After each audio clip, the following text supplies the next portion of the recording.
गांव की गलियों में सजी धजी बारात का शोर था।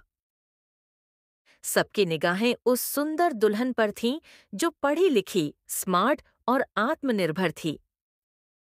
उसका नाम था श्रुति। दिल्ली विश्वविद्यालय से एम.कॉम करने के बाद वह एक प्राइवेट कंपनी में अच्छी पोस्ट पर काम करती थी। जब उसकी शादी अजय से तय हुई, तो उसने साफ कहा, मैं अपनी नौकरी जारी रखना चाहती हूँ। अजय और उसके परिवार ने हामी भर दी, लेकिन मन ही मन कई लोगों को संदेह था, बहू और नौकरी, कैसे चलेगा ये सब? शादी के बाद श्रुति ससुराल आई। सास सावित्री देवी थोड़ी पारंपरिक सोच वाली थीं। उन्होंने बहू के काम पर जाने को तो स्वीकार किया, पर मन में यह डर हमेशा रहा कि कहीं बहू घर की जिम्मेदारियों से दूर न हो जाए। श्रुति सुबह जल्दी उठकर घर का काम करती, नाश्ता बनाती और फिर ऑफिस निकलती। शाम को लौट कर सास के साथ बैठती, उनका हालचाल पूछती और घर के छोटे मोटे कामों में हाथ बंटाती।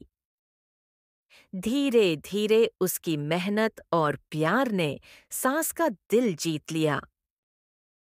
दिन मोहल्ले की एक औरत सावित्री देवी से बोली, कहाँ देखी है ऐसी बहू। नौकरी भी करती है और घर भी संभालती है। किस्मत वाली हो तुम। सावित्री देवी मुस्कुरा दी। उन्हें याद आया कि शुरुआत में वह खुद कितनी डरी हुई थीं, लेकिन अब वह खुद अपनी बहू की तारीफ करती। पर कहानी यहीं खत्म नहीं होती। श्रुति की कंपनी ने उसे प्रमोशन के साथ पुणे ट्रांसफर का ऑफर दिया। ये एक बड़ा मौका था, पर साथ ही एक बड़ी चुनौती भी। ससुराल छोड़कर जाना, पति की जॉब, सास ससुर की देखभाल, ये सब सोचकर वह असमंजस में पड़ गई। अगर तुम चाहो तो यह मौका जरूर लो। मैं अपनी नौकरी से ब्रेक लेकर कुछ समय के लिए साथ चल सकता हूँ। माँ बाबा को हम कुछ महीने के लिए यहीं से संभाल सकते हैं। तुमने हमेशा सबका ख्याल रखा है, अब अपने सपने पूरे करो। बेटी, अगर तू आगे बढ़ेगी तो हमें गर्व ही होगा। तू नौकरी कर रही है, ये कोई बोझ नहीं, ये तो तेरी ताकत है। श्रुति की आंखें भर आईं।